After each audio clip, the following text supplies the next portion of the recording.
frontliner yang ada di Bali itu ya gadis-gadis Bali gitu yang kelihatan rambutnya, dan dia ngerasa keberatan gitu sama frontliner yang tertutup gitu. Dan pertanyaannya gini, jadi gini, di Indonesia ini ada 6 agama yang diakuin, di antaranya tuh wanitanya menutup rambut. Tapi kayaknya nggak mungkin lah biarawati yang jadi frontliner gitu kan, pasti ini menuju ya. Hola netizen yang tercinta, Senator Bali Arya Widakarna membuat netizen yang berbakti geram gegara ucapannya yang dianggap rasis. Sebab Arya meminta agar petugas di bandara tidak menggunakan penutup kepala atau hijab. Ucapannya itu disampaikan ketika menegur Kepala Kanwil Bea Cukai Bali Nusa Tenggara dan Kepala Bea Cukai Bandara I Gusti Ngurah Rai serta pengelola bandara dalam sebuah rapat DPD. Perkataannya viral di media sosial melalui video yang direkam saat Arya berbicara. Dalam video yang dimaksud, Arya tidak mau melihat petugas bandara yang perempuan menggunakan hijab. Ia menginginkan petugas bandara yang menyambut atau bertemu langsung dengan turis mancanegara itu memperlihatkan rambutnya. Arya mengaku tidak mau apabila petugas bandara perempuan malah dipilih yang berhijab. Ia tidak mau Bali justru terlihat seperti Timur Tengah.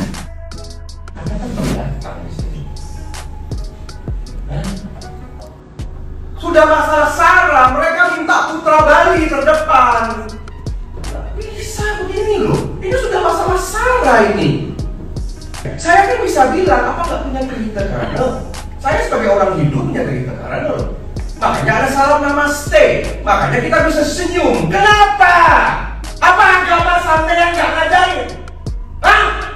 Apa agama kamu? Gimana sekali kamu ini ya? Ganti itu, saya nggak mau tuh yang frontline itu. Saya mau gadis Bali yang kayak kamu, rambutnya kelihatan terbuka. Jangan kasih yang penutup nggak jelas. This is not Middle East. Enak aja Bali, pakai bunga kayak pakai apa, kayak yang jeget, pakai hijau di sini. Kalau bisa sebelum buka suruh supaya yang pulau hijau pakai. Makanya kasih di frontline itu. Terdepan tuh kasih putra putri Bali dari zaman dulu saya sudah kasih tahu. Ngapain kasih yang enggak? Pindahin dari KN nanti.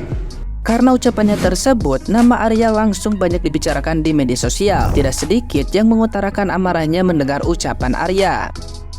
Nah, gimana nih menurut netizen yang terhormat? Silahkan berkomentar ya. Gue waktu lihat video ini sebenarnya keinget Bapak Arya ini tuh mirip banget deh sama kayak Geert Wilders kalau nggak salah. Salah satu politisi dari Belanda yang ya bahasanya juga nggak beda jauh sih, mirip-mirip gitu. Intinya menyerang warga Muslim lah gitu. Yang jadi pertanyaan gue adalah sebenarnya kedua orang ini punya kesamaan yang sama gitu, dan kayaknya sih gue rasa punya faktor pendorong dan penarik yang lumayan sama untuk akhirnya mereka bisa berani punya statement seperti itu gitu, yang mungkin bisa kita bilang rasis lah gitu. Simple, karena konstituennya atau karena pemilihnya. Percaya nggak sih lo kalau ternyata si Pak Arya ini itu pemilihnya besar banget untuk ukuran anggota DPD di Bali, bisa sampai 3 kali lipat daripada umumnya anggota DPD. Dia tuh bisa dapat 700 ribuan suara kemarin waktu pas pemilu 2019-an, dan itu yang paling besar sebenarnya, salah satu yang paling besar di Bali. Dan gue yakin banget nih track recordnya pun pas gue coba cari tahu gitu ya, dari tahun 2014-an juga 2017, dia tuh cuma punya opini yang bisa dibilang stabil. Dia lumayan konservatif untuk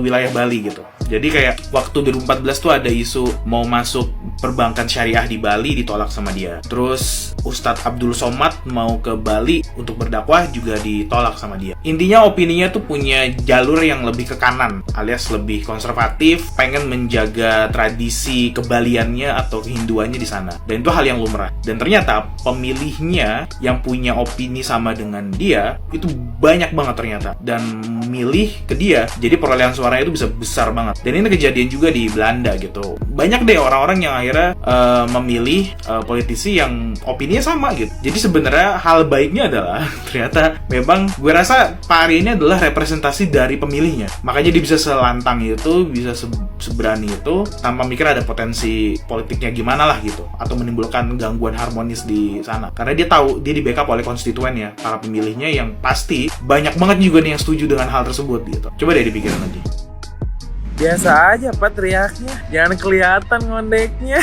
Bapak apa ibu ini kok ngondek sih? Anggota dewan kok ngondek sih? Kenapa Bapak nggak ngebolehin yang pakai hijab buat jadi dari bagian penyambutan? Takut kalah saing Bapak cantiknya gitu. Pak, this is Indonesia Pak, beraneka ragam Pak. Jangan suka diskriminasi Pak. Giliran dibales nanti flying victim. Merasa kita minoritas. Nggak usah Pak, nggak usah nyenggol-nyenggol. Kalau Bapak panas, kalungin kulkas.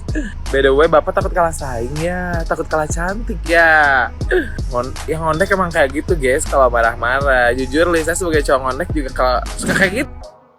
Muslim agamanya. Kenapa lo? Ada apa lo? Arya, anggota DPD Bali. Kenapa lo rasis banget sama Islam? Lo anti banget sama Islam? Kenapa? Kalau lo anti sama Islam, lo jangan hidup di Indonesia. Udah tahu Indonesia Muslim terbesar di dunia. Tinggal lo sono di Singapura kayak di New York ya lo. Kenapa jadi lo anti banget sama orang Muslim? Gue juga pernah lihat artikel. Kalau lo tuh nolak UAS buat ke Bali ceramah. Ada apa sama lo? Hah? Ada apa? Muslim punya jasa apa sama lo? Yang agak dibalas sampai lo nyolot banget sama orang Muslim. Yang begini nih mesti ditindak. Pejabat-pejabat yang ngakunya Muslim, tolong dong yang begini ditindak, dipecat kek, diapain kek? Kenapa? Apa hubungannya dia sama Muslim segitu jijiknya, segitu bencinya sama jilbab? Sekarang lo berkoar-koar ya. Apa aja lo ngomong? Entar aja lo kalau udah diusut, saya sebagai anu yang bernama anu meminta maaf kepada masyarakat umat Muslim bila tersinggung.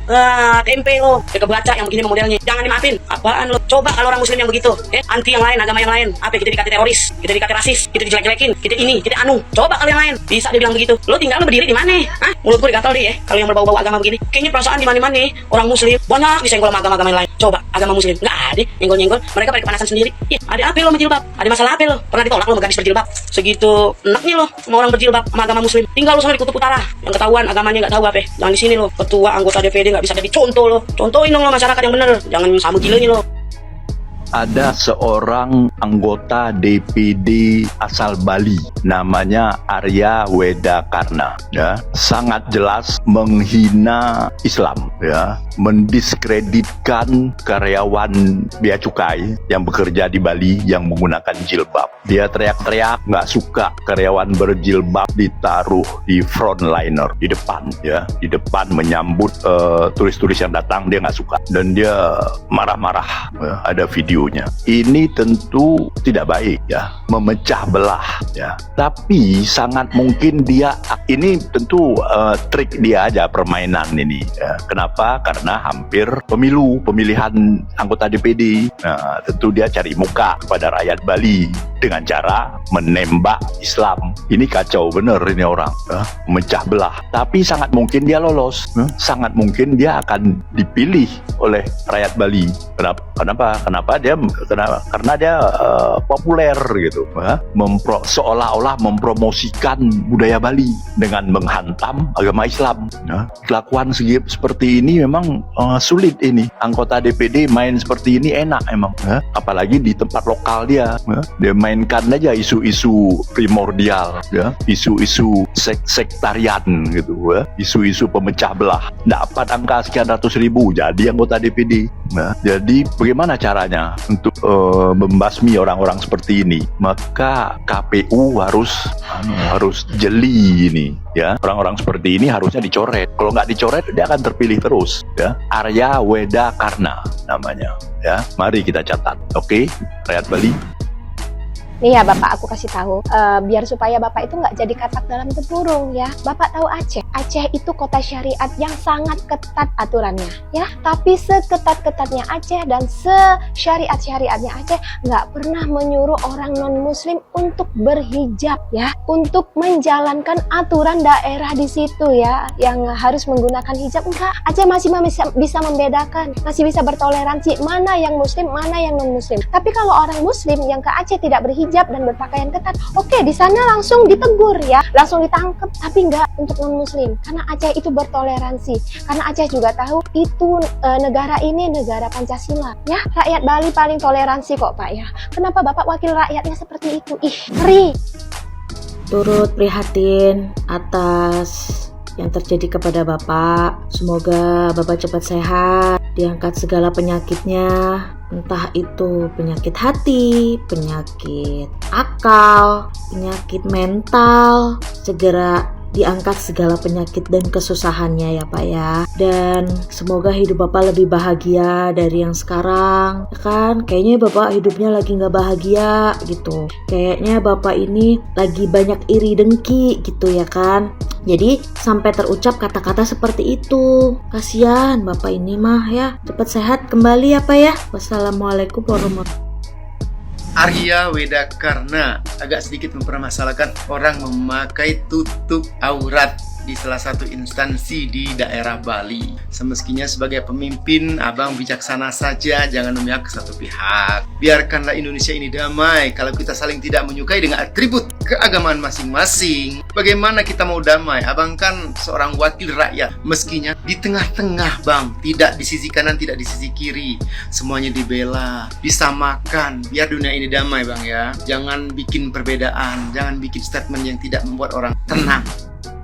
Sumpah gue kaget, astagfirullah, agama saya Islam pak. By the way gue mau nanya nih, yang dimaksud penutup-penutup gak jelas itu yang kayak gimana nih? Nah jadi ceritanya ini kocak banget nih. Si Arya Wedakarna ini mau frontliner yang ada di Bali itu ya gadis-gadis Bali gitu, yang kelihatan rambutnya. Dan dia ngerasa keberatan gitu sama frontliner yang tertutup gitu. Dan pertanyaannya gini, jadi gini, di Indonesia ini ada 6 agama yang diakuin. Di antaranya tuh wanitanya menutup rambut. Tapi kayaknya gak mungkin lah biarawati yang jadi frontliner gitu kan. Pasti ini menuju ya muslimah gitu. Nah poinnya gini, si Wedakarna ini sebenarnya udah melanggar undang-undang. Tahu nggak kalian, negara kita ini punya undang-undang tentang budaya. Negara kita ini menjamin kebebasan masyarakat dalam memelihara dan mengembangkan nilai-nilai budayanya. Artinya apa? Selama lu masih WNI, lu bebas menggunakan baju adat manapun untuk memelihara budaya kita. Kalau ada muslimah yang menggunakan baju adat Bali dan dia tetap memelihara auratnya, ya di mana salahnya? Terus dia bilang ini Bali bukan Middle East, ya ini negara Indonesia bukan negara Bali. Dan tahu nggak kalian, si Arya ini sebenarnya nggak merepresentatifkan orang Bali. Setahu gue orang Bali itu tinggi toleransinya. Gue pernah tinggal berbulan-bulan di sana dan gue akuin. Tahu nggak kalian, si Arya ini pernah juga melecehkan agama Hindu Bali. Berarti memang orangnya problematik, jangan salahkan orang Baliknya.